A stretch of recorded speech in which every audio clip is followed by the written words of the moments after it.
Okay, so far we have already seen the home and transform tab and what all options are there, how they can be helpful in different kind of data. Okay, so now we are going to discuss some more data things. So इसमें अभी हमारे पास add column आप यहाँ पे देख रहे हो. Add column is also one of a very important thing in Power BI. So here, like अब if you are seeing first thing comes as uh, column from examples. So here basically जैसे हमने discuss किया था कि transform में और add column में यही एक छोटा सा डिफरेंस है कि जो भी हम ट्रांसफॉर्म के थ्रू कर रहे हैं तो वो ट्रांसफॉर्मेशन सेम कॉलम पे अप्लाई होके और ये जो एग्जिस्टिंग कॉलम को वो रिप्लेस कर देता है. राइट नाउ अगर हम यहाँ पे ऐड कॉलम की बात करें तो ऐड कॉलम में ये सेम कॉलम पे अप्लाई ना होके एक नया कॉलम क्रिएट करता है. तो so now if we want to see column from example. So I have taken just from selection I have taken. Okay, so now in this I have selected this birth date. हमने birth date को select किया है. इस birth date में हमने यहाँ पे column from example हम करते हैं. तो जैसे यहाँ पे अब हमें हमें यहाँ हम यहाँ पे 1966 हमने दिया. ओके, यहाँ पे हमें सबका ईयर निकालना है तो हमने 1966 दिया, फिर 1965 दिया. ठीक है, और फिर से यहाँ पे हमने 1965 दे दिया, 1968. तो मोस्टली क्या होता है कि तीन तीन चार वैल्यू में ये अपनी वैल्यूज को कंफर्म कर देता है और उसके बाद सारी सारी वैल्यूज में ये सेम चीज अप्लाई कर देता है. अभी यहाँ पे इसमें नहीं कर रहा है. ओके, सो यहाँ पे बेसिकली अभी आप देखो कि यहाँ पे अप्लाई क्या कर रहा है. यहाँ पे अब हम यहाँ पे कंट्रोल और एंटर करेंगे. ठीक है, तो हमने कंट्रोल और एंटर किया तो इसने देखो सारी रोज में वही चीज अप्लाई कर दी. यहाँ पे अगर आप देखोगे तो यहाँ पे इसने यहाँ पे ये हमारे पास वैल्यूज हैं. इन वैल्यूज में जो भी यहाँ पे लास्ट की जो चार कैरेक्टर्स हैं वो इसने अप्लाई कर दिए 1968. ठीक है, तो आप यहाँ पे देख सकते हो कि हमने यहाँ पे कोई भी फॉर्मूला नहीं लगाया, कोई भी राइट का फॉर्मूला नहीं लगाया. हमने सिंपली यहाँ पे जस्ट ऐसे ही डेटा डाला और इसने ले लिया. हम एक बार इसको हटा के फिर से करते हैं. हम इसको कॉलम को हटा देते हैं. ठीक है, और हम इसी कॉलम पे फिर से अप्लाई करते हैं. ठीक है, हमने यहाँ पे इस कॉलम में अप्लाई किया कॉलम फ्रॉम एग्जाम्पल. हमने यहाँ पे इतना सिलेक्शन किया, हमने 1966. ठीक है, तो ये अपने आप ये पैटर्न को ट्रैक कर लेगा. जो भी पैटर्न हम यहाँ पे अप्लाई कर रहे हैं 1965, फिर यहाँ पे 1965 दिया, फिर हमने 1968 दे दिया. इसके बाद हमने कंट्रोल प्लस एंटर डाला. तो जैसे हमने पहली चार वैल्यू डाली हैं उसी के बेस पे ये जो भी पैटर्न है वो अडॉप्ट करके इसने यहाँ पे हमारे पास ये नई वैल्यू डाल दी. ठीक है, इसके लिए हम एक और फाइल इंपोर्ट करते हैं.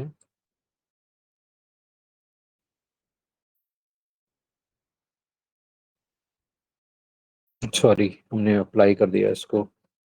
यहाँ पे हमें इंपोर्ट करना था इसको. Just few seconds, will apply this again.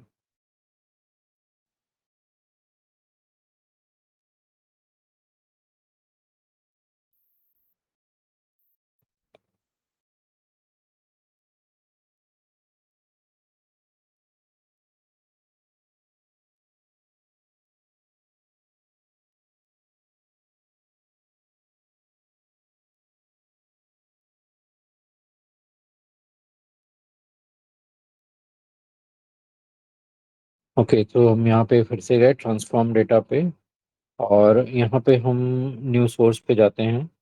ठीक है, और यहाँ पे हम एक्सेल वर्कबुक ले लेते हैं. ठीक है, और यहाँ पे ये कॉलम फ्रॉम एग्जांपल करके एक शीट बनाई हुई है, इसको हम ओपन करते हैं. ठीक है, अभी यहाँ पे आपको डिफरेंट टाइप का डेटा दिखाई देगा। तो यहाँ पे हम अलग अलग ये डेटा है, इन सबको हम यहाँ पे ले लेते हैं। ठीक है, हमने यहाँ पे इसको ले लिया, ओके किया। ठीक है, अभी आप यहाँ पे देख रहे हो कि यहाँ पे डिफरेंट टाइप का डेटा है। तो यहाँ पे क्लीन डेटा, ये ज्वाइन, ये सही से ज्वाइन नहीं हुआ। ओके, ये ज्वाइन आ गया है। स्प्लिट वाले में हाँ ये भी आ गया। स्प्लिट नेम टू, ये भी डेटा आ गया यहाँ पे, डेट। ठीक है, और ये क्लीन डेटा। तो बहुत बार आपको इस तरह का डेटा यहाँ पे आपको दिखाई देगा। ठीक है, अब मान लो यहाँ पे आपको क्या करना है, आपको आपके पास ये कॉलम है, तो इस कॉलम में सबसे पहले तो हमारे हमारे पास ये इनिशियल डेटाबेस करके यहाँ पे ये वैल्यू है। तो इसको हमें सबसे पहले तो हमें इसको first row as a header convert करना है। तो हमने यहाँ पे इसको first row as a header convert कर दिया। ठीक है, अब ये रो हमें यहाँ से रिमूव करनी है, तो हमने यहाँ पे इसको सेलेक्ट किया, हमने रिमूव टॉप रो कर दिया।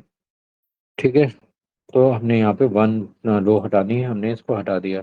ठीक है, तो अभी हमारे पास डेटा आ गया। अब ये डेटा लेट्स सपोज किसी ये मीन्स ये मान लेते हैं कि ये अकाउंट्स का डेटा है, और यहाँ पे कितना ट्रांसफर हुआ है, कितना मनी हुआ है, वो यहाँ पे आ रहा है। Right now what we want to do in this is कि हमें यहाँ पे जितना भी क्रेडिटेड अमाउंट है, और जो इसमें जो इनिशियल अकाउंट नंबर है, ये हमें अलग अलग निकालना है।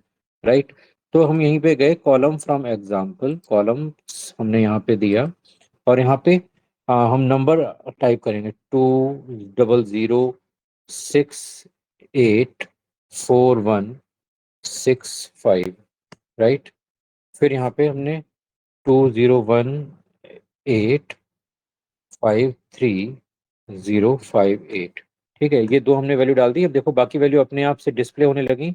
यहाँ पे हमने कंट्रोल एंटर किया, तो देखो बिना कोई फॉर्मूला लगाए यहाँ पे हमारे पास ये सारी वैल्यूज आ गई, जिसको हम यहाँ पे रीनेम कर सकते हैं अकाउंट नंबर।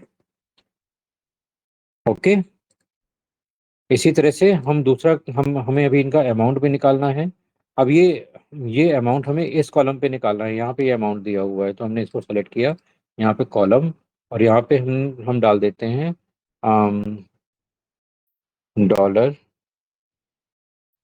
$10,065.49 CR। ठीक है, ये हमने डाला, फिर 0.00 CR। ठीक है, देखो आ गया। और अब हमने यहाँ पे जस्ट हमने एंटर किया, और यहाँ पे ये सारी वैल्यूज आ गई देखो। ठीक है, तो यहाँ पे हमें कोई भी फॉर्मूला नहीं डालना पड़ा, कोई भी कैलकुलेशन नहीं करना पड़ा, हमने बस दो के लिए हमने निकाला, बाकी के लिए ये अपने आप निकाल देगा। तो we can say this is amount. ठीक है, तो इस तरह से आप अपनी डेटा में जो आपकी ज़रूरत की चीज़ें हैं वो निकाल के और अलग कर सकते हो। ठीक है, ऐसे ही मान लो ये आपके पास ऑर्डर डेट है। अब इस ऑर्डर डेट में आपको इसमें सबका आपको सपोज मंथ चाहिए और ईयर, मंथ और ईयर अलग अलग चाहिए। ठीक है, तो हम यहाँ पे गए, यहाँ पे हमने दिया, हमें मंथ चाहिए, तो मंथ यहाँ पे सेकंड नंबर पे 11 दिया हमने, 06 दिया, 06 दिया। ठीक है, और यहाँ पे कंट्रोल एंटर किया, मंथ आ गया, कोई फॉर्मूला नहीं लगाना पड़ा, हमने सीधे एक झटके में यहाँ पे मंथ निकाल लिया। इसी तरह से हमने यहाँ पे दिया 2016 और यहाँ पे कंट्रोल एंटर, तो इसने ईयर भी फाइंड आउट किया। तो आप यहाँ पे देख सकते हो कि जब हम यहाँ पे इसको अप्लाई कर रहे हैं, इसको अब रिमूव कर देते हैं, फिर से लगाते हैं, जब हम यहाँ पे ये चीज़ अप्लाई कर रहे हैं, तो एक के लिए हमने निकाला। ठीक है, तो जैसे ही ये श्योर हो जाएगा कि बाकी में यही वैल्यू आ रही है, तो हम यहाँ पे यहीं से डायरेक्ट हम कंट्रोल एंटर करेंगे, तो एक ही वैल्यू के बाद अगर यहाँ पे आपको सब में वैल्यू थोड़ी सी दिख रही है, मतलब वैल्यू दिख रही है बाकी सब में, तो आप यहीं से कंट्रोल एंटर कर सकते हो। ठीक है, लेकिन सेफ्टी के लिए हम एक दो वैल्यू और डाल देते हैं, जिससे उसको श्योर हो जाए कि यही वैल्यूज इसको डालनी है। ठीक है, क्लियर है।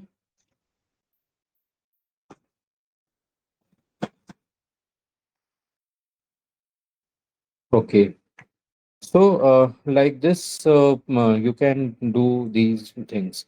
अब यहाँ पे आपके पास यहाँ पे तीन अलग अलग नाम हैं, ठीक है।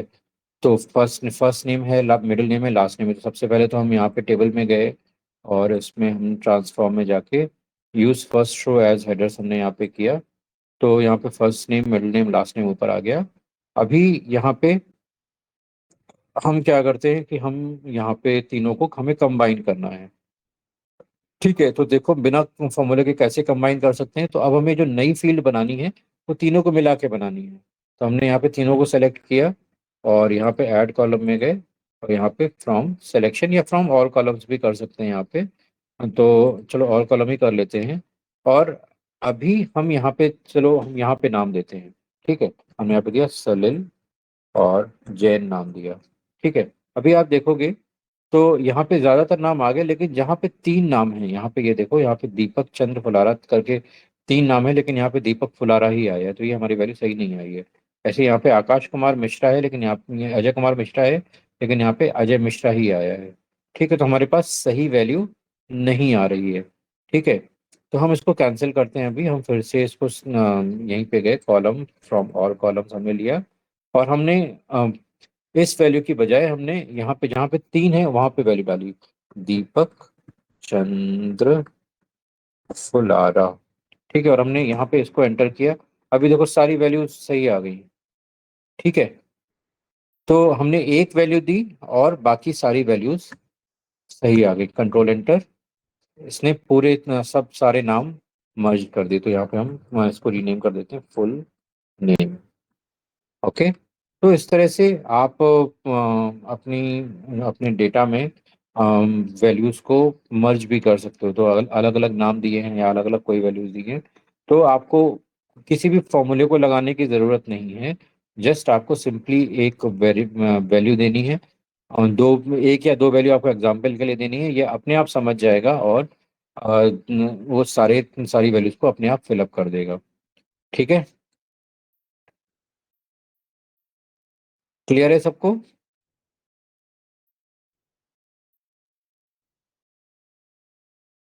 को क्लियर है? यस नो कुछ तो बोल दो यार। Okay, Yes, sir. So so next is, अब ये जो सारी चीजें जो अभी मैंने बताई हैं, वो चाहे यहाँ पे मैंने आपको क्लीन डेटा में बताई हूँ या डेट में बताई है या ज्वाइन नेम में बताई है या स्प्लिट में भी जो बताने वाला हूँ, ये सारी चीजें काम आती हैं जब आप डेटा क्लीनिंग करते हो, ठीक है। तो डेटा क्लीनिंग में हम ये चीजें करते हैं। अभी अब यहाँ पे ये फिर से हमारे पास ये कॉलम है, हमें पहली रो को हेडर यूज करना है, use first row as headers. अब यहाँ पे फिर से हम यहाँ पे ऐड कॉलम पे गए, कॉलम फ्रॉम सिलेक्शन या आप कुछ भी कर दो क्योंकि एक ही कॉलम है। अभी यहाँ पे हमें क्या चाहिए, हमें यहाँ पे नंबर्स को और टेक्स्ट को अलग अलग करना है, ठीक है। हमें क्या करना है, जस्ट नंबर और टेक्स्ट को अलग अलग करना है। तो यहाँ पे हमने टेक्स्ट को अलग किया, AER, ठीक है। यही टेक्स्ट है इसमें, दूसरे में WER, ठीक है। ये टेक्स्ट है, बाकी में देखो अपने आप आ गया, ठीक है। और हमने कंट्रोल इंटर किया, तो जैसे ही आया हमने कंट्रोल इंटर किया, इसने सारे सारे वैल्यूज में केवल टेक्स्ट टेक्स्ट उठा के दे दिया, टेक्स्ट वैल्यूज, ओके। इसी तरह से हमें यहाँ पे नंबर फाइंड आउट करने हैं, तो हमने यहाँ पे गया, यहाँ पे दिया नंबर्स, नंबर्स, ठीक है। और यहाँ पे हमने दिया 1 2 7 8 9, ओके, 1 2 3, फिर 4 5 8 9। अभी देखो बाकी सब में आ गया और हमने कंट्रोल एंटर किया और इसने जितने भी नंबर्स हैं सबके नंबर्स हमें उठा के दे दिए, ठीक है। क्लियर है? तो इस तरह से बहुत आसानी से हमने इन इन वैल्यूज को भी यहाँ पे सेपरेट कर लिया, ठीक है। ऐसे ही यहाँ पे अब मान लो हमें जो नेम्स हैं वो स्प्लिट करने हैं, ठीक है। तो नेम्स स्प्लिट करने में यहाँ पे ये नेम्स हैं, यहाँ पे ये सलिल सलिल जैन, विकास शर्मा, विजय कपूर, इस तरह से हमें तो सलिल और जैन अलग अलग करने हैं। तो हम कैसे करेंगे, तो फिर से वही वही चीज़ हमने ये कस्टमर कॉलम में अप्लाई करना है, ये चीज कस्टमर कॉलम में अप्लाई करनी है। ठीक है। और यहाँ पे हमें देना है सलिल। ओके। देखो एक ही से बाकी सारे भी डिटेक्ट होके आ गए, नाम अलग होगा, कोई फॉर्मूले की जरूरत नहीं, किसी भी फॉर्मूले की जरूरत नहीं है यहाँ पे। ठीक है, ये हमारा आ गया फर्स्ट नेम। ठीक है। और इसी तरह से हमें लास्ट नेम अलग करना है, तो हमने यहाँ पे लास्ट नेम कर दिया, लास्ट नेम। और यहाँ पे जैन, जैन। ठीक है। एक ही बार में देखो सबके आ गए। ठीक है, कंट्रोल इंटर। और हमारा फर्स्ट नेम और लास्ट नेम बिल्कुल एक सेकंड में हमारे पास अलग अलग होके आ गए। ठीक है, यहाँ पे किसी लॉजिक की जरूरत नहीं है, किसी फॉर्मूले की जरूरत नहीं है। जस्ट आपको यहाँ पे अप डाल यहाँ पे अप्लाई करना है और आपका काम हो जाएगा। ठीक है। अब यहाँ पे प्रॉब्लम क्या आ रही है? यहाँ पे प्रॉब्लम आ रही है कि यहाँ पे रमेश चंद्र दास, राम बालक शर्मा। ठीक है, ये हमारे पास तीन वर्ड वाले हैं। तो अगर इनको देखोगे तो यहाँ पे रमेश चंद्र दास में चंद्र दास हमारा लास्ट नेम में आ गया, बालक शर्मा हमारा पूरा लास्ट नेम में आ गया। लेकिन हम ये नहीं चाहते, हम हमें सिर्फ लास्ट नेम चाहिए। ठीक है। तो अब ये कैसे करेंगे? हम इसको हटा देते हैं यहाँ से, ये कॉलम हम हटाते हैं, हमने रिमूव किया। फिर से हमने यहाँ पे कॉलम फ्रॉम एग्जाम्पल, ये वाला कॉलम हमने सेलेक्ट किया, इससे हमने यहाँ पे फ्रॉम सिलेक्शन। और हमने यहाँ पे अम, यहाँ पे हमने दे दिया पुलारा। ठीक है, यहाँ पे हमने दिया। ठीक है, ऐसे ही हमने यहाँ पे दिया, यहाँ पे मिश्रा दे दिया। ठीक है। तो यहाँ पे अब जैसे हम कंट्रोल एंटर करेंगे तो यहाँ पे अब देखो, यहाँ पे लास्ट नेम में हमारे पास वही नाम आए जहाँ पे हमारे पास तीसरा वर्ड अवेलेबल है। जो सेकंड वर्ड है वो हमारे पास आया ही नहीं। ठीक है, सेकेंड वर्ड हमारे पास यहाँ पे आया ही नहीं। तो इसके लिए फिर आप यहाँ पे ट्रेडिशनल तरीके से नहीं चल सकते, यहाँ पे आपको फिर इसमें फॉर्मूला लगाना पड़ेगा। ठीक है। तो ये जो टेक्निक है फर्स्ट नेम और लास्ट नेम अलग करने की, ये आपके अगर नाम है, मतलब दो नाम में दो वर्ड्स हैं, वहां पे तो सही काम करेगी। लेकिन अगर दो से ज्यादा वर्ड है तो आपको उसमें फिर फॉर्मुलेशन अप्लाई करना पड़ेगा। तो जब हम फॉर्मूलाज डिस्कस करना शुरू करेंगे, तब हम इस चीज को डिस्कस करेंगे कि यहाँ पे अगर हमें मिडिल नेम अलग करना है तो हम मिडिल नेम कैसे अलग करेंगे। क्लियर है?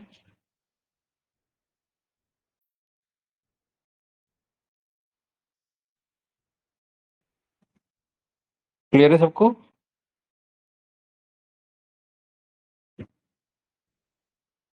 Yes, sir.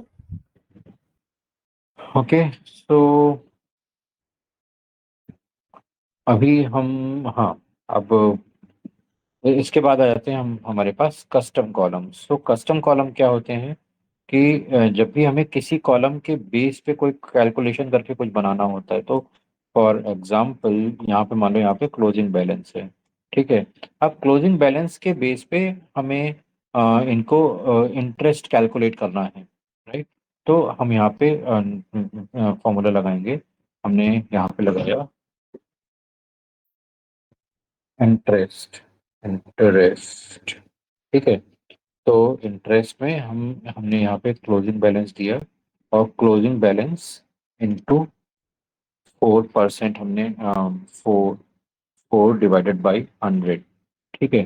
तो मतलब मान लो 4 या 8% हम मान लेते हैं, 8%। जो भी उसका क्लोजिंग बैलेंस है उसका 8% उसको मिलने वाला है इंटरेस्ट। ठीक है। हमने जस्ट यहाँ पे इसको दिया और ओके किया। तो अभी यहाँ पे देखो, यहाँ पे इंटरेस्ट भी आ गया कि कितना इंटरेस्ट उस पर अप्लाई हुआ है। ठीक है। और आप कस्टम कॉलम अप्लाई करना चाहते हो तो यहाँ पे हमने दिया फाइनल अमाउंट, फाइनल बैलेंस, और इसमें हमने दिया क्लोजिंग बैलेंस प्लस इंटरेस्ट। ठीक है। तो यहाँ पे आपको कोशिश यही करनी है कि यहाँ पे क्लोजिंग बैलेंस और इंटरेस्ट टाइप नहीं करना है।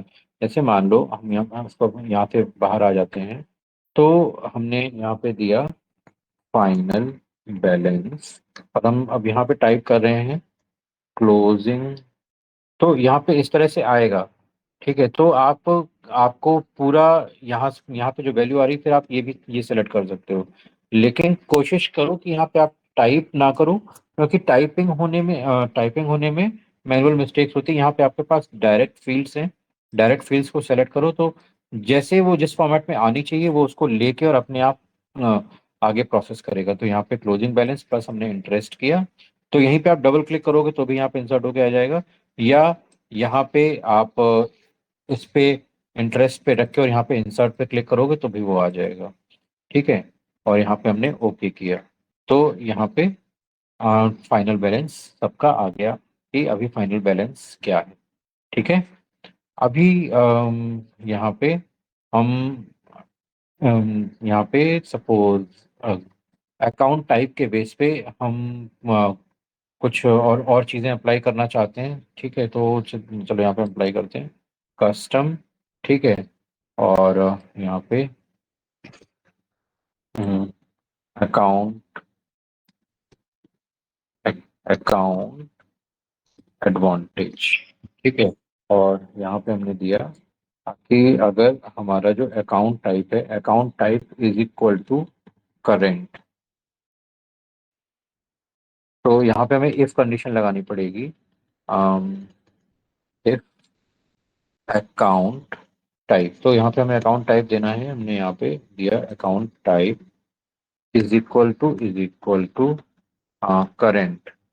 ठीक है, हमने यहाँ पे दिया करेंट और हमने ओके किया करेंट। देन फाइनल बैलेंस, तो यहाँ पे फाइनल बैलेंस हमें हमारे पास यहाँ पे की आ चुकी है, तो हमने यहाँ पे इसको इंसर्ट किया +1000। ठीक है, और हमने यहाँ पे ओके, यहाँ पे एरर आ रही है।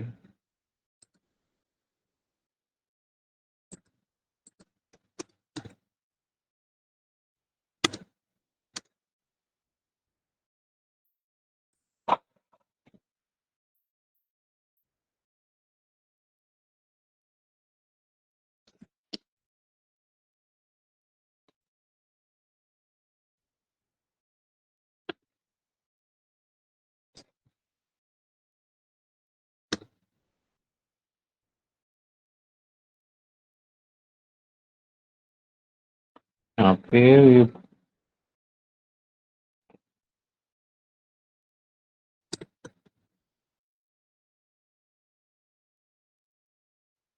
ये हैंग कर रहा है,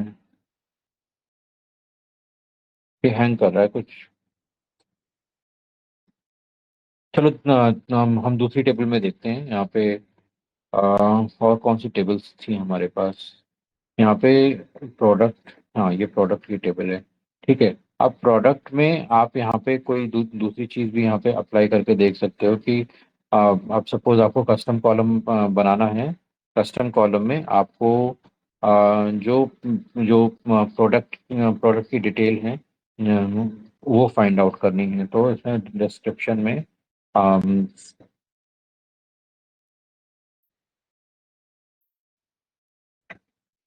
एक एग्जांपल यहाँ ज्वाइन नेम वाला समझ में आया था। यहाँ पे इंटरेस्ट और फाइनल बैलेंस का एग्जांपल समझ में आ गया ना कि यहाँ पे हम फॉर्मूला कैसे कैलकुलेट करके लेके आ रहे हैं।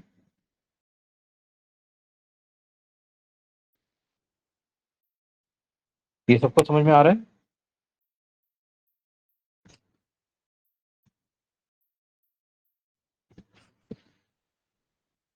Shreya, Sachin, Chinki. Yes sir. Okay, अभी कंडीशनल कॉलम देखते हैं। कंडीशनल कॉलम के साथ में अब यहाँ पे हम कंडीशन लगाएंगे कि अगर हमारा इंटरेस्ट सपोज इंटरेस्ट हमारा 500 से कम है, तो हमें उसको 500 रुपीज ज़्यादा देने, और अगर 1,000 या 1,000 से ऊपर है तो हमें उनको 1,000 रुपीज और देने। ये मान लेते हैं 1,000 से कम है तो 500 रुपीज और ऐड करने हैं, और 1000 से ज़्यादा है तो हम हमें उनको 1000 ऐड करना है उनके बैलेंस में। ठीक है, तो हम यहाँ पे गए, कंडीशनल कॉलम हमने क्रिएट किया, कंडीशनल कॉलम। ठीक है, अब यहाँ पे बोनस बैलेंस। ठीक है, बोनस बोनस बैलेंस में सबसे पहले हमने यहाँ पे कैलकुलेट किया कि इनका जो इंटरेस्ट अमाउंट है, interest amount is less then और इक्वल टू, लेस देन 1000 कर देते हैं यहाँ पे, लेस देन 1000। ठीक है, तो यहाँ पे हमें आउटपुट में बोनस बैलेंस में हमें 500 रखना है। ठीक है, और यहाँ पे फिर हम यहाँ पे इसमें एल्स क्लॉज में आएंगे। अच्छा, एल्स क्लॉज यहीं पे है, अगर आपको एक से ज़्यादा कंडीशन डालनी है तो आप यहाँ पे डाल सकते हो। ठीक है, ऐड क्लॉज में डाल सकते हो। सपोज, हाँ चलो डाल ही देते हैं। अगर ऐड क्लॉज हम यहाँ पे हमने डाला, else if interest is less than thousand, यहाँ पे 1000 भी हम ऐड करते हैं। यहाँ पे हम 800 ऐड किया हमने। ठीक है, और फिर यहाँ पे लेस देन 1000 है। फिर यहाँ पे हमने यहाँ पे फिर से इंटरेस्ट ऐड किया, और इंटरेस्ट अमाउंट इज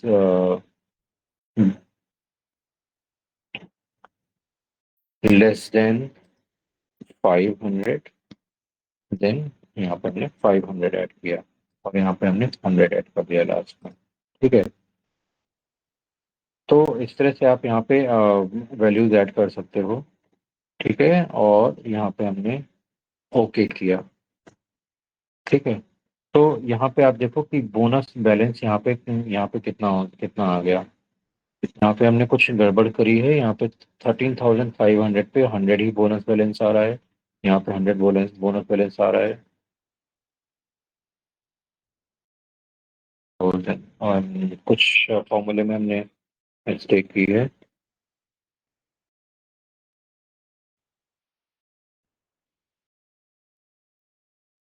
तो यहाँ पे, हाँ यहाँ पे ग्रेटर देन है, यहाँ पे ग्रेटर देन 1000 है तो 1000 ऐड करना है। यहाँ पे ग्रेटर देन, यहाँ पे ग्रेटर देन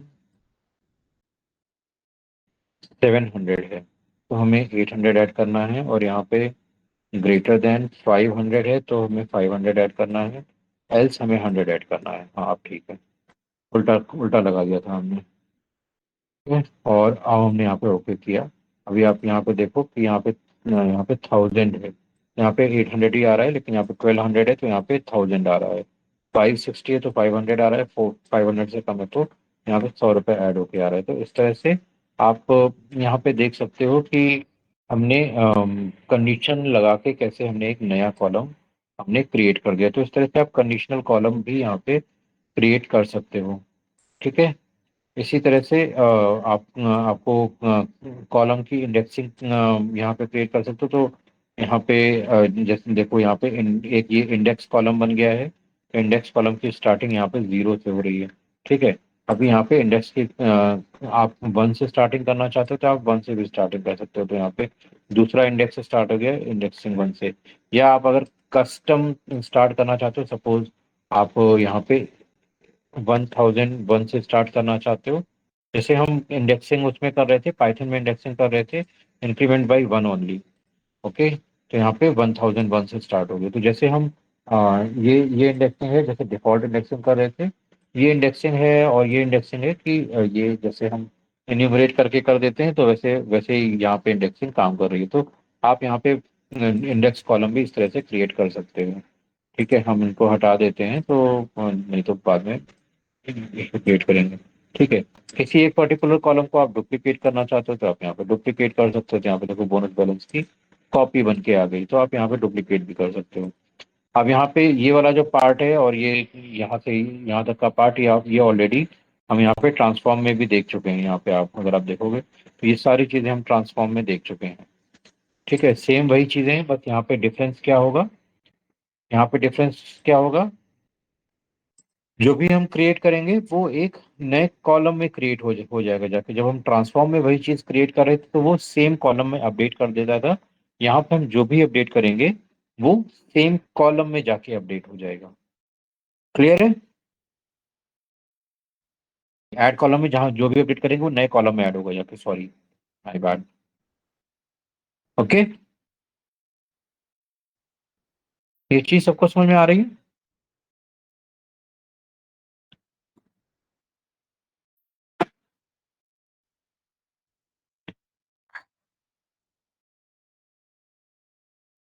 सबको समझ में आ रही है? कोई डाउट है? तन्वी, चिंकी, सचिन, श्रेया। डुप्लीकेट वाला रिपीट करना। डुप्लीकेट वाले में सिंपली जैसे ये कॉलम है, मान लो ये सिलेक्टेड है, हमने डुप्लीकेट पे क्लिक किया तो ये देखो बोनस बैलेंस कॉपी बन के आ गई।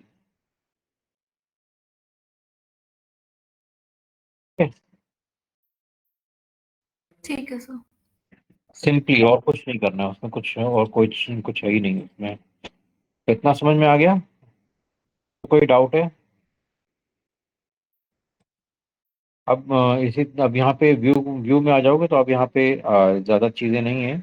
आप यहाँ पे सिंगल स्पेस मोनो स्पेस में करना चाहते हो, जैसे यहाँ पे तो हमने ये मोनो स्पेस किया तो इस तरह से हमें दिखाई देने लगा। वाइट स्पेसेस शो करने नहीं करने हैं। देन कॉलम क्वालिटी आपको यहाँ पे, आप जैसे डेटा को आपको चेक करना है कि आपके डेटा में कितने मिसिंग वैल्यूज हैं, कितनी एक्चुअल वैल्यूज हैं, वो चेक करना। तो अब यहाँ पे कॉलम क्वालिटी को एक्टिवेट कर दिया। अभी देखो हर कॉलम के ऊपर यहाँ पे हमें दिख रहा है कि कहाँ पे कितनी वैलिड वैल्यू है, कितनी एरर वैल्यूज है, कितनी 100% वैल्यूज हैं।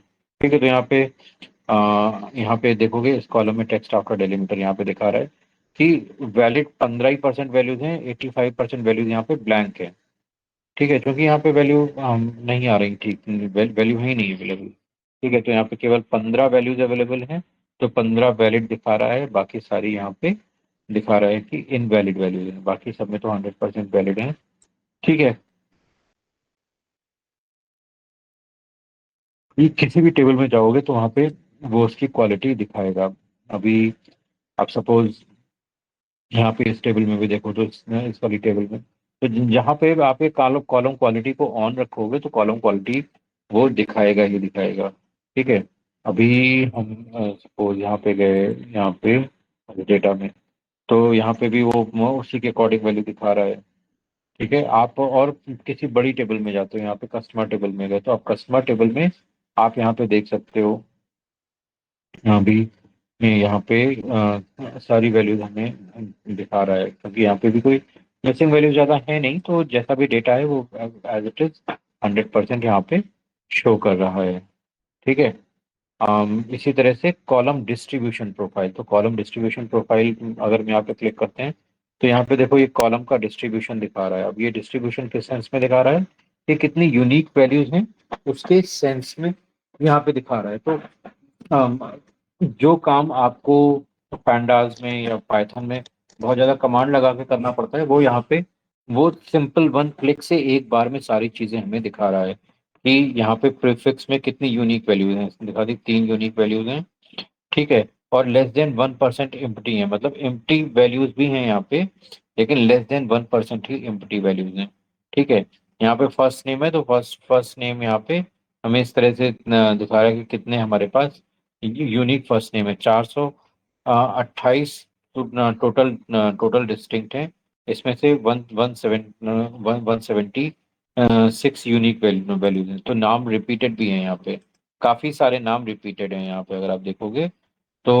टोटल जो टोटल वैल्यूज हैं, अगर आप यहाँ पे टोटल काउंट करते हो, यहाँ पे हम इसमें गए और काउंट रोज किया है तो काउंट रो में ये हमारे पास 18,148 वैल्यूज हैं। ठीक है, यहाँ पे 18,148 वैल्यूज हैं जिसमें से 428 डिस्टिंक्ट वैल्यूज हैं। ठीक है, इसी तरह से लास्ट नेम में हमारे पास कितनी वैल्यूज हैं वो यहाँ पे दिखा रहा है। ठीक है, और अगर आप आगे चलोगे तो यहाँ पे देखो मैरिटल स्टेटस में सिर्फ हमारे पास दो ही डिस्टिंक्ट वैल्यूज हैं, मेल और फीमेल। सॉरी, मैरिड और सिंगल। इसी तरह से जेंडर में भी मेल फीमेल और ट्रांस, यहाँ पे तीन यूनिक तीन तीन डिस्टिंक्ट वैल्यूज हैं। ठीक है, और यहाँ पे ये एनुअल इनकम में देखो ग्राफ भी दिखा रहा है पूरा कि एनुअल इनकम का ग्राफ कैसे मैनेज मैनेज हो रहा है। ठीक है। अभी यहाँ पे आपका कितने चिल्ड्रन हैं वो यहाँ पे न्यूमेरिक में दिखा रहा है। और तो आप देख सकते हो एक इस डेटा को देख के एक छोटी सी आपको छोटा सा व्यू मिल रहा है कि डेटा कैसा आपका दिखाई दे रहा है या डेटा में कैसी कैसी वैल्यूज हैं हमारे पास।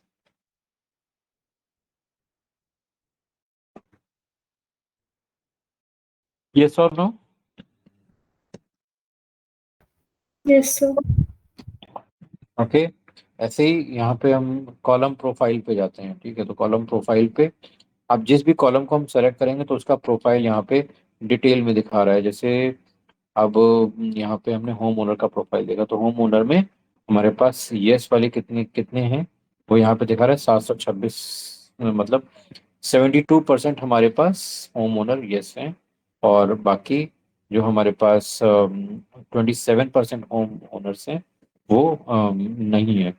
एन की वैल्यू ऐसी ऑक्यूपेशन पे क्लिक किया हमने तो ऑक्यूपेशन से रिलेटेड डिटेल दिखा रहा है। यहाँ पे देखो लेफ्ट टेबल में यहाँ यहाँ पे कितना जो काउंट दिखा रहा है और यहाँ पे ये यूनिक वैल्यूज कितनी है, मिनिमम कितना है, मैक्सिमम कितना है, डिस्टेंट कितना है, सारी चीज़ें यहाँ पे हमें ये शो कर रहा है। इसी तरह से एजुकेशन लेवल पे 1000 रोज में कितनी 5 डिस्टिंक्ट वैल्यूज हैं, minimum bachelor maximum partial. So you can see the details of every column with this column profile. Okay. तो बहुत सारी चीजें ये खुद से ही ऑटोमेट कर देता है जिसके लिए आपको बहुत ज़्यादा कुछ अप्लाई करने की ज़रूरत नहीं पड़ती है। आपको किसी पर्टिकुलर कॉलम पे जाना है डायरेक्टली तो आप यहाँ पे सेलेक्ट कर सकते हो। जैसे मुझे बर्थ डेट पे जाना है, अभी यहाँ बर्थ डेट दिखाई दिखाई नहीं दे रहा है।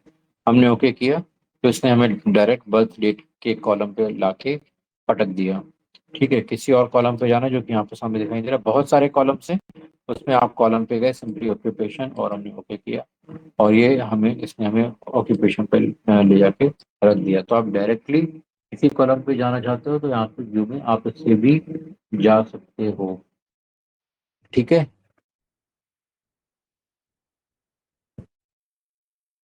क्लियर है सबको? ठीक है, इसके बाद ये एडवांस एडिटर आता है तो एडवांस एडिटर में आप यहाँ पे कुछ मैनुअल प्रोग्रामिंग करना चाहते हो, कुछ यहाँ पे जो जो भी हमने अभी तक इसमें चेंजेस किए हैं वो सारी चीजें इस टेबल में यहाँ पे दिखा रहा है। तो जैसे पहले अभी तक हमने जो भी चेंजेस किए हैं तो उसमें देखो पहले हम यहाँ पे ट्रांसफॉर्म कर चुके थे कस्टमर की और प्रीफिक्स इन सबको इनिशियल ट्रांसफॉर्म किया था। ठीक है। फिर स्प्लिट बाय डेलीमीटर हमने यहाँ पे किया था चेंज टाइप करके जो वैल्यू थी। जो एनुअल इनकम में हमने उनको चेंज किया था। ठीक है। देन यहाँ पे हमने एम को मेल किया था, एफ को फीमेल किया था, कैपिटल एम को मैरिड किया था, स्मॉल कैपिटल एस को सिंगल किया था। देन पार्ट एंड न्यू इस तरह से हमने अप्लाई किया तो सारी चीज़ें यहाँ पे हमें दिखाई दे रही हैं। ठीक है, आप इनमें से कुछ चेंज करना चाहो तो आप यहाँ पे वैल्यूज को चेंज भी कर सकते हो। तो this is what is editor. जो भी हम काम अपनी टेबल में कर रहे हैं, जो भी ऑपरेशन अप्लाई कर रहे हैं, जो भी फॉर्मूले बना रहे हैं, बैकग्राउंड में कहीं ना कहीं उनमें फॉर्मूला ही काम कर रहा है। बट वो फोरग्राउंड से आप उसने आपको ऐसा इन्वायरमेंट दे दिया है कि आप इसको आराम से ड्रैग एंड ड्रॉप के थ्रू ही एक्सेस कर पाए, आपको ज़्यादा प्रोग्रामिंग ना करनी पड़े। इसके बाद फिर कुछ डायग्नोस्टिक टूल्स होते हैं तो जैसे जैसे आप करते जाओगे आगे बढ़ते जाओगे ये चीज़ें अपने आप समझ में आ जाएंगी। ठीक है।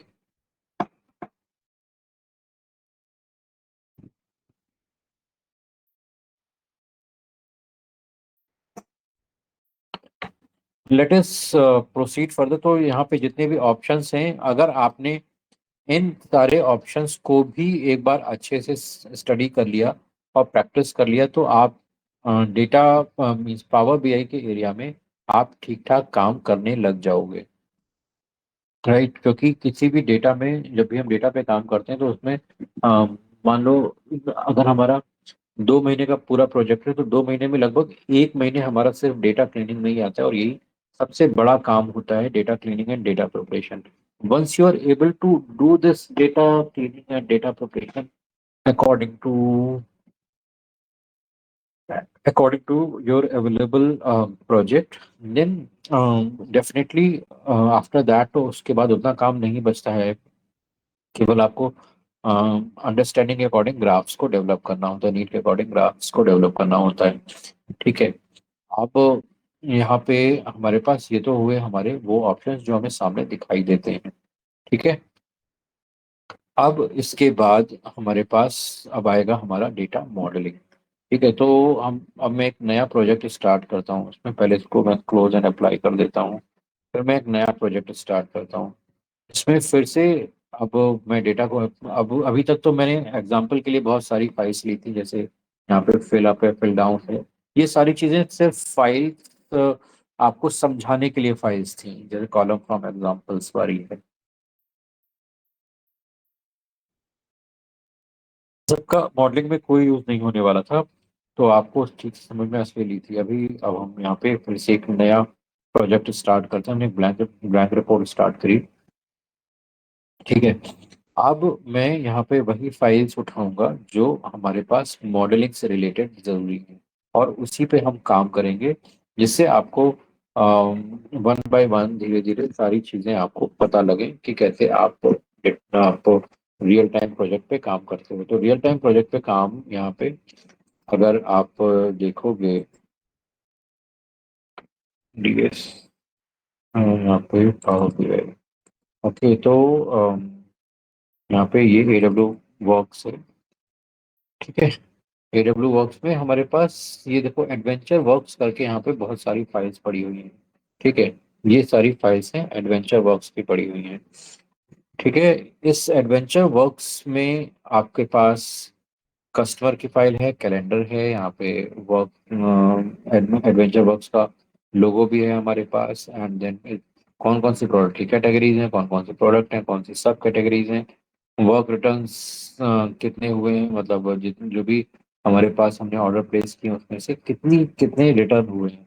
देन सेल्स है, 2 3 महीने की सेल्स है। देन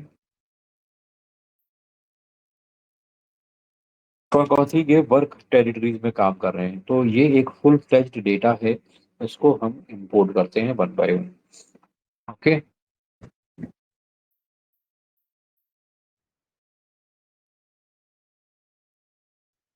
तो यहाँ पे हमने हम यहीं पे गए और हम यहाँ पे इंपोर्ट करते हैं।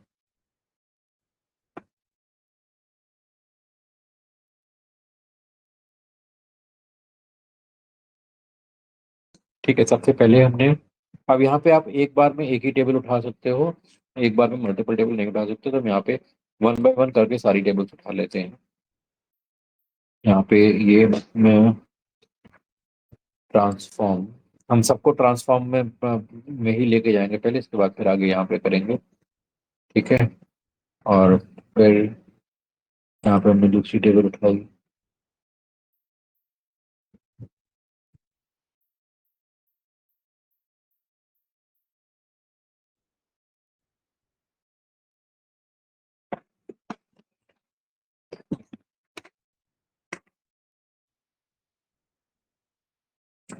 ओके। फिर यहाँ से हम तीसरी टेबल उठाते हैं, और ये प्रोडक्ट्स टेबल है, हमने तो प्रोडक्ट कैटेगरी उठाई, इसको हमने ओके किया। फिर ट्रक की टेबल उठाई हमने, सब category.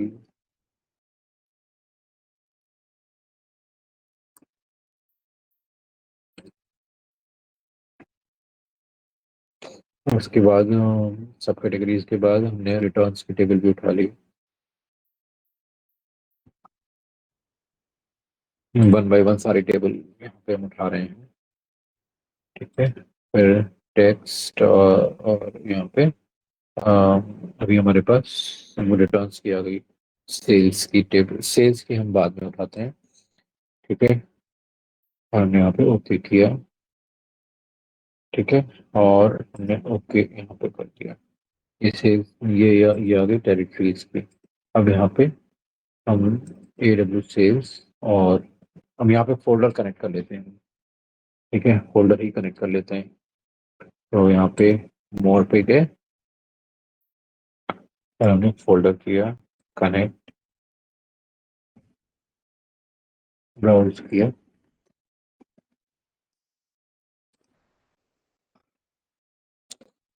Power BI, AW works, AW sales. Okay, okay. तो तीनों टेबल्स को हम कंबाइन और ट्रांसफॉर्म कर लेते हैं।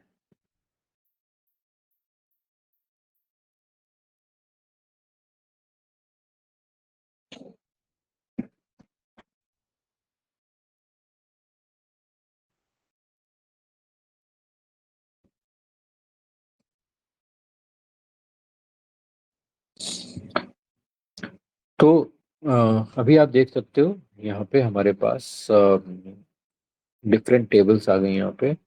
और यहाँ पे हमारे पास customer, product, product category, product sub category, कितने रिटर्न्स आए हैं और कितने हमारे पास टेरिटरीज हैं, कितनी सेल्स आई है। ठीक है। सो लास्ट क्लास में हमने डिस्कस किया था कि कितने टाइप की टेबल होती हैं। कोई बताएगा कि कितने टाइप की टेबल्स होती हैं? एनीवन?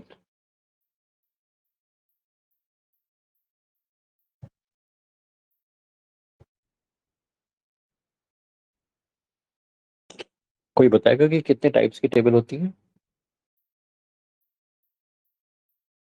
दो टाइप की टेबल्स हमने डिस्कस करी थी।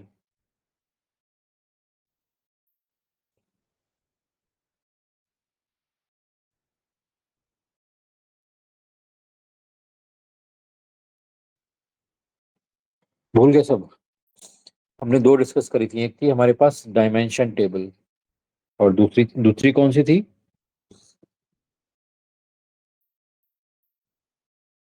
टेबल कौन सी थी, कुछ तो बोलो। आप लोग ऐसे ब्लैंक हो जाओगे तो कैसे काम चलेगा भाई? ओके। तो एक हमारे पास थी डायमेंशन टेबल, दूसरी थी हमारे पास फैक्ट टेबल।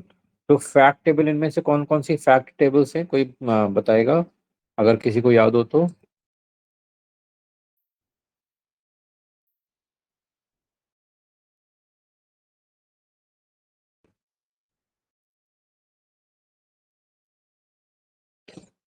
कोई बता सकता है?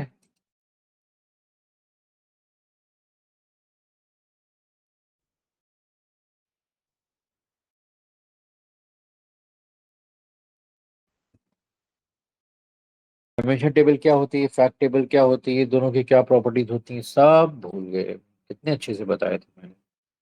तो डायमेंशन टेबल वो होती है जो हमारे पास वैल्यूज फिक्स होती हैं, जहां से हम अपने डेटा को उठाते हैं।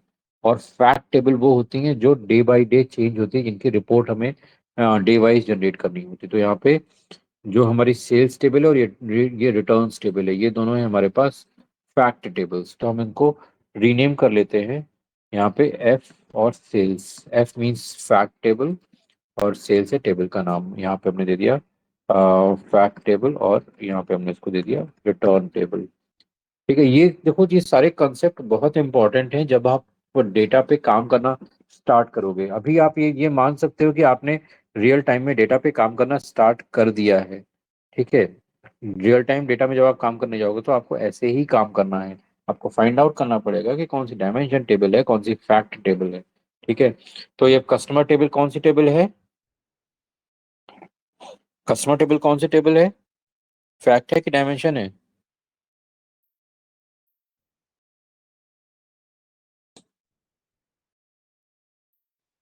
तो ये हमारे पास डायमेंशन टेबल है। हमने इसको डायमेंशन से मेंशन कर दिया, कस्टमर्स। ठीक है।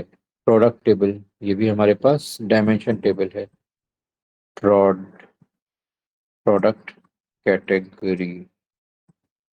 ओके। देन ये,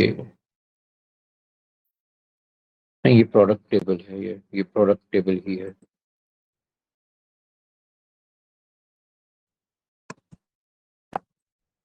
प्रोडक्ट्स। ठीक है। और ये है हमारे पास D_, प्रोड कैटेगरी। और ये है हमारे पास एडवेंचर, फ्रॉड सब कैटेगरी, सब कैटेगरी, ठीक है। और ये हमारे पास टेरिटरी टेबल। तो टेरिटरी टेबल डायमेंशन होगी या फैक्ट होगी?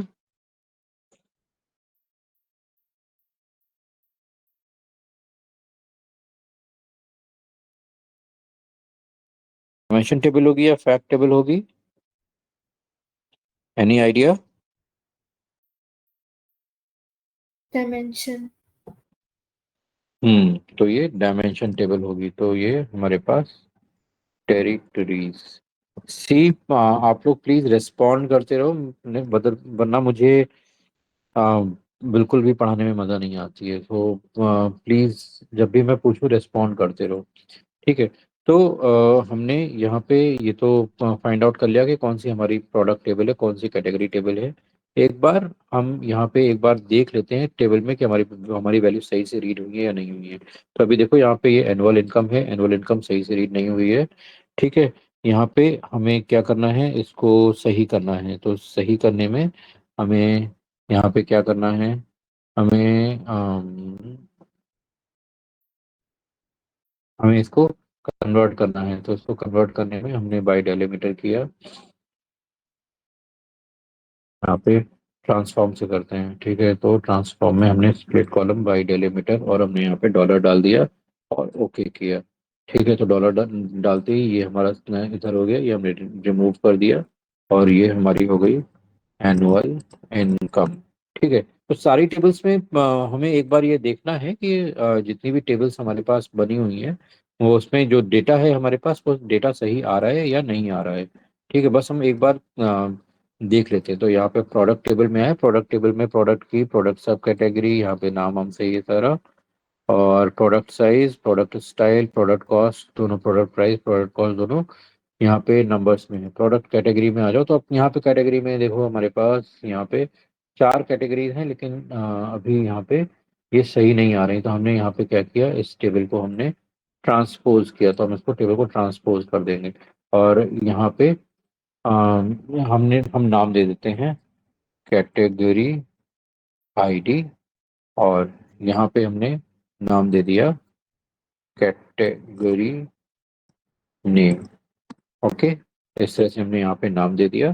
तो ये भी हमारे पास ठीक हो गई। प्रोडक्ट सब कैटेगरी में हमारे पास सब कैटेगरी की है, और यहाँ पे सब कैटेगरी नेम है, यहाँ पे प्रोडक्ट कैटेगरी की है, ठीक है। अब यहाँ पे रिटर्न टेबल में गए तो यहाँ पे रिटर्न टेबल में हमारे पास रिटर्न डेट है, टेरिटरी की है, प्रोडक्ट की है और रिटर्न क्वालिटी है, सारी चीज़ें सही हैं, ठीक है। ये डायमेंशन टेबल में ठीक है, ये सारी चीज़ें सही है। रिटर्न टेबल में भी सारी चीज़ें सही है, ठीक है। अब यहाँ पे हम सेल्स में गए, सेल्स में यहाँ पे सोर्स नेम है। तो सोर्स नेम की हमें किसी एनालिसिस की जरूरत के लिए ज़रूरत नहीं पड़ने वाली, लेकिन चलो अभी अभी हम इसको रखे रहते हैं, ठीक है। हम बाद में देखते हैं, बाद में इसको हटा देंगे ज़रूरत पड़ेगी तो, ठीक है।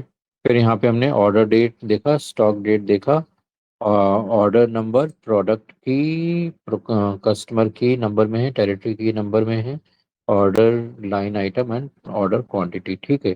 तो ये सारी चीज़ें भी सेल्स टेबल में सही आ रही हैं, ठीक है। तो ओवरऑल अगर हम देखें तो हमारे पास जो डेटा है वो लगभग सही आ रहा है। अब हम इस डेटा को यहाँ पे क्लोज एंड अप्लाई करेंगे। हमने क्लोज एंड अप्लाई किया यहाँ पे, ठीक है।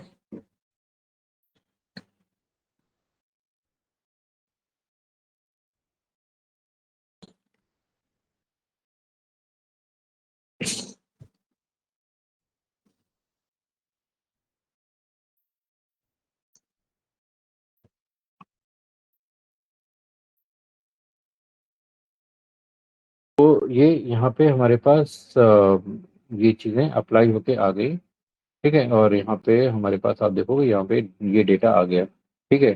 तो हमारे पास अब हमें साफ साफ दिख रहा है कि हमारे पास डायमेंशन टेबल कौन सी है और हमारे पास फैक्ट टेबल कौन सी है, ठीक है। अब डेटा लोड होने के बाद एक बहुत इंपॉर्टेंट चीज़ आती है, that is data modelling, right. तो यहाँ पे हम डेटा मॉडलिंग में गए, ये थर्ड पार्ट में, और यहाँ पे हमने इनको सबको बंद कर दिया। अभी आप यहाँ पे देख रहे हो कि यहाँ पे जो वैल्यूज हैं वो आपस में कनेक्टेड दिखाई दे रही हैं, ठीक है। तो अब हम यहाँ पे क्या करेंगे, इसको पहले छोटा कर लेते हैं थोड़ा हम। तो हमें सारी वैल्यूज एक साथ दिखाई देनी चाहिए। अभी देखो यहाँ पे प्रोडक्ट कैटेगरी बिल्कुल अलग अलग अलग अलग से हमें दिखाई दे रही है। यहाँ पे डी कस्टमर्स की टेबल है, और भी कोई टेबल है यहाँ पे हमारे। टोटल 1 2 3 4 5 6 7 टेबल हैं हमारे पास। लेट्स सी यहाँ पे कितनी टेबल्स हैं, 1 2 3 4 5 6 7। ठीक है, 7 टेबल हैं। सातों टेबल हमें सामने दिखाई दे रही हैं। ठीक है, अब इसमें कुछ पहले से कुछ आपको यहाँ पे रिलेशंस बने दिखाई दे रहे हैं। ठीक है, तो हम यहाँ से इन रिलेशंस को अभी फिलहाल के लिए हटा देते हैं। ठीक है, इसको हमने यहाँ से इसको हमने हटा दिया, इसको भी हमने हटा दिया, इसको भी हमने हटा दिया, और इसको भी हमने हटा दिया। ठीक है, अब हमने इसको हटाया क्यों है? ये हमने इसलिए हटाया है क्योंकि ये इसने कुछ रिलेशंस हैं वो ऑटोमेटिक डिटेक्ट कर लिए हैं।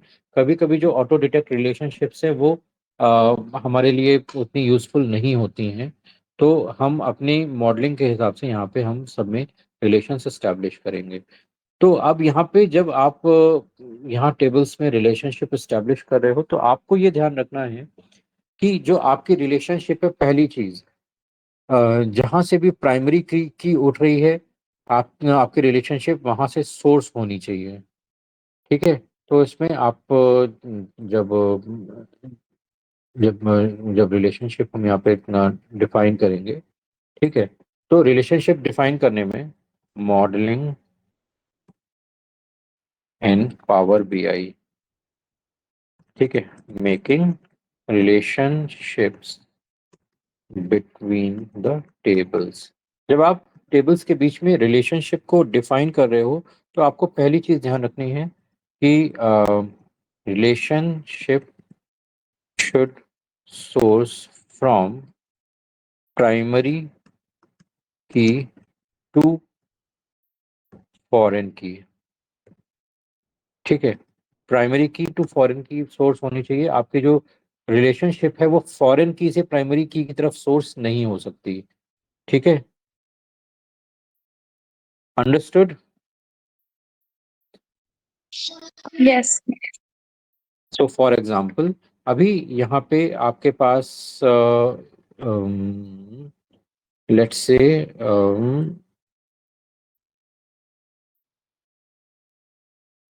मेरे पास ये सेल्स की टेबल है। ठीक है, अब इस सेल्स की टेबल में हमारे पास कस्टमर की है, और यहाँ पे कस्टमर की टेबल में भी हमारे पास कस्टमर की है। ठीक है, तो अब यहाँ पे अगर आप सेल्स की टेबल से कस्टमर की को कनेक्ट करोगे, तो अगर आपने रिलेशनशिप सेल्स टू सेल्स से लेके और कस्टमर्स में इस्टेब्लिश कर दी, तो क्या होगा? ये मैनी टू वन रिलेशनशिप बन जाएगी। यहाँ क्योंकि यहाँ पे कस्टमर में तो एक ही वैल्यू है, लेकिन यहाँ पे वो कस्टमर मल्टीपल टाइम्स भी परचेज कर सकता है, तो ये मैनी टू वन रिलेशनशिप बन जाएगी। और many to one relationship modelling के लिए सुटेबल नहीं होती है, वो कन्फ्लिक्ट क्रिएट करेगी। राइट? तो पहली चीज आपको ध्यान रखनी है कि आपकी जो रिलेशनशिप है वो प्राइमरी की टू सोर्स फॉरेन की होनी चाहिए। दूसरी चीज, अगर ये चीज समझ में नहीं आती, तो इसी चीज को दूसरी तरीके से कह सकते हैं कि relationship should primarily source from dimension table.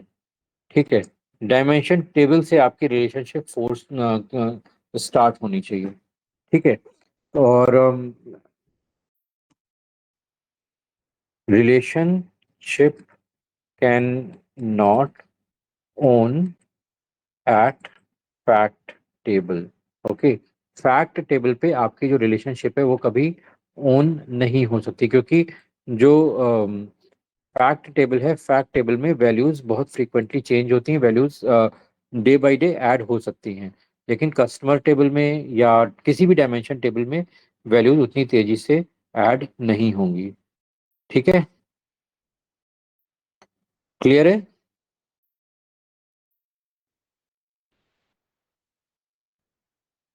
थोड़ा सा ये ओवरवेलमिंग या कंफ्यूजिंग सा लग सकता है, बट अगर आप इसको समझ गए तो आप बहुत सारी चीज़ों को बहुत आसानी से मैनेज कर सकते हो। ठीक है। तो अभी यहाँ पे मैं इसको कल फिर से एक बार एक्सप्लेन कर दूंगा, जिससे आपको क्लियर हो जाए। तो अभी हमें जब यहाँ पे रिलेशनशिप क्रिएट कर रहे हैं, तो इसमें हमारे पास अब जैसे ये हमारी फैक्ट टेबल है और ये हमारी कस्टमर टेबल है। तो यहाँ से कस्टमर टेबल से हम यहाँ पे कस्टमर की को हमने यहाँ पे अब को रिलेट करना है। तो हमने यहाँ पे कस्टमर टेबल को उठाया, यहाँ से खींच के हमने यहाँ पे इस टेबल में डाला।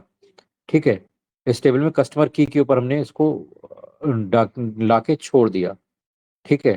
तो यहाँ पे देखो इस तरह से बन के आ गई। ठीक है। तो यहाँ पे ये कस्टमर की है और यहाँ पे फॉर सेल्स टेबल में ये कस्टमर की है। ठीक है। अब यहाँ पे ऑटोमेटिकली देखो आ रहा है, क्योंकि यहाँ पे कस्टमर में वो उसकी यूनिक एंट्री है। यहाँ पे कस्टमर की में मल्टीपल एंट्रीज, डुप्लीकेट एंट्रीज हो सकती हैं। तो यहाँ पे अल्टीमेट बन के आ रहा है वन टू मैनी। ठीक है। और ये सिंगल साइड ही रिलेशनशिप होगी। जब हम हमारी डायमेंशन टेबल से फैक्ट टेबल में बन रही है, तो ये सिंगल साइड रिलेशनशिप होगी। जब फैक्ट टेबल से फैक्ट टेबल में बनाएंगे तो वो मल्टीपल, वो बोथ साइड में भी हो सकती है। लेकिन जो डायमेंशन से फैक्ट में बन रही, तो वो हमेशा single side one two many relationship होगी। ओके, क्लियर है? तो हमने यहाँ पे इसको सेव कर दिया। तो सेव करने पे आप देखो यहाँ पे ये रिलेशनशिप बन गई, और यहाँ पे इसकी डायरेक्शन भी इस तरफ दिखाई दे रही है। ठीक है। इधर से चली ऊपर गई और यहाँ पे इधर चली गई। ठीक है। अब आप यहाँ पे जाओगे, यहाँ पे जब इस पे क्लिक, इसी पे आपका माउस माउस आएगा जस्ट। तो माउस आने पे कौन कौन सी की आपस में कनेक्टेड है वो यहाँ पे आ गया। ठीक है। अब दूसरी चीज है यहाँ पे कि एक तो यहाँ पे कस्टमर की है, दूसरा सेल्स टेबल में प्रोडक्ट की। तो हम इसको इस तरह से अरेंज करते हैं कि जिससे हमारी फैक्ट टेबल बीच में आए, क्योंकि fact table will be surrounded mostly by the dimension table. हमने यहाँ पे इस तरह से कर दिया हमने। ठीक है। और रिटर्न टेबल भी फैक्ट टेबल है, तो रिटर्न टेबल भी बीच में ही आएगी। ठीक है। तो ये भी फैक्ट टेबल है। अब इसके चारों तरफ हमने इनको डायमेंशन टेबल से घेर लिया, क्योंकि मेन जो डेटा है वो तो डायमेंशन टेबल से ही उठ के आ रहा है ना। ठीक है। अब यहाँ पे प्रोडक्ट की को हमें हमें कनेक्ट करना है, तो हमने यहाँ से प्रोडक्ट की उठाई, यहाँ प्रोडक्ट की के ऊपर इसने ड्रॉप किया। तो प्रोडक्ट की और प्रोडक्ट की दोनों आपस में यहाँ पे कनेक्ट हो गई। और यहाँ पे भी one two many relationship, single direction. ठीक है। हमने यहाँ पे सेव किया। ठीक है। अब यहाँ पे फिर ये कस्टमर और सेल्स कनेक्ट हो गई। अभी यहाँ पे प्रोडक्ट की को हम यहाँ पे रिटर्न के साथ में कनेक्ट कर देते हैं, यहाँ प्रोडक्ट की। तो यहाँ पे भी one two many relationship save. ठीक है। अब यहाँ पे अभी यहाँ पे है कैटेगरी। ठीक है। तो कैटेगरी में हमारे पास कैटेगरी आईडी है, और यहाँ पे प्रोडक्ट सब कैटेगरी, हाँ। तो यहाँ पे प्रोडक्ट की प्रोडक्ट साइज, हाँ, प्रोडक्ट सब कैटेगरी। अब यहाँ पे ये देखो, ये हमारी प्रोडक्ट टेबल है, ये हमारी प्रोडक्ट की सब कैटेगरी है। तो अब ये दोनों देखो डायमेंशन टेबल है अब। ठीक है। दोनों ही हमारे पास डायमेंशन टेबल है। तो दोनों को हमने हम यहाँ पे ले आपस में कनेक्ट कर देंगे। तो इनको आपस में कनेक्ट होना है, तो हम यहाँ पे इस तरह से लेके आ गए। थोड़ा सा हम इसको इधर कर लेते हैं, टेरिटरीज भी है अभी, टेरिटरीज को भी कनेक्ट करना है। तो अभी अभी करते हैं टेरिटरी की को। ठीक है। तो हमने यहाँ पे प्रोडक्ट सब कैटेगरी की को हमने यहाँ पे सब कैटेगरी की के साथ में यहाँ पे कनेक्ट कर दिया। ठीक है। हमने यहाँ पे इसको इसके साथ में कनेक्ट किया। ठीक है। तो यहाँ पे भी देखो वन टू मैनी रिलेशनशिप है। तो आप जब डायमेंशन टेबल में कर रहे हो, तो डायमेंशन टेबल में आपको ये यही चीज़ ध्यान रखनी है कि जहाँ पे आपको प्राइमरी की है, प्राइमरी की से और फॉरेन की में कनेक्ट करना है। फिर अब यहाँ पे है टेरिटरी की, टेरिटरी की यहाँ पे यूज़ हो रही है और यहाँ पे भी यूज़ हो रही है। ठीक है। तो यहाँ पे ये सेल्स टेरिटरी की है, इसको हमने यहाँ पे टेरिटरी की के साथ में मैनेज किया, यहाँ पे ओके कर दिया। और इसी को हमने इसके साथ में भी यहाँ पे कनेक्ट कर दिया, यहाँ पे भी ओके कर दिया, यहाँ पे सेव कर दिया। ठीक है। तो ये सारी टेबल यहाँ पे कनेक्ट हो गई। अभी एक एक कैटेगरी यहाँ पे बची हुई है, यहाँ पे प्रोडक्ट कैटेगरी बची हुई है। ठीक है। तो प्रोडक्ट कैटेगरी यहाँ पे किस में है? यहाँ पे प्रोडक्ट प्राइस है, product category name, category ID, category name, यहाँ, हाँ, यहाँ पे प्रोडक्ट की कैटेगरी ये इसके साथ में कनेक्ट हो जाएगी, कैटेगरी की कैटेगरी नेम इसके साथ में कनेक्ट हो जाएगी। यहाँ पे भी one two many cardinality relationship बन गई और हमने यहाँ पे इसको ओके कर दिया। ठीक है, तो ये इसके साथ में कनेक्ट हो गई, सारी टेबल्स आपस में कनेक्ट हो गई। इतना समझ में आ गया?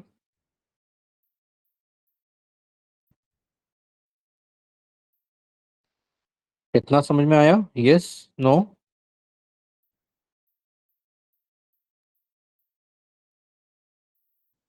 यस, नो, कुछ बोलो।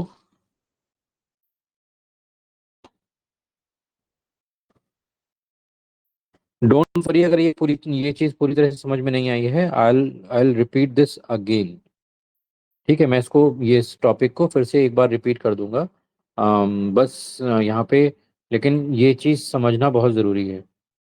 जब आप मॉडलिंग करोगे, अपना कोई भी डेटा क्रिएट करोगे, कोई भी मॉडल क्रिएट करोगे, तो आपस में इनको कैसे कोरिलेट करना है टेबल्स को, ये बहुत इंपॉर्टेंट होता है।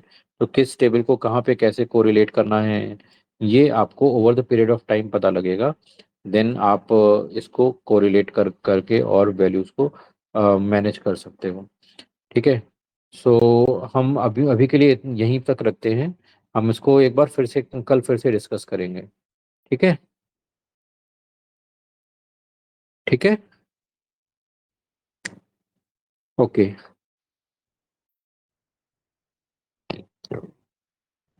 Thank you everyone. मैं ये डेटा एक बार शेयर कर दूंगा सबके साथ में, so so that you can also try connecting these relationships by yourself. Okay.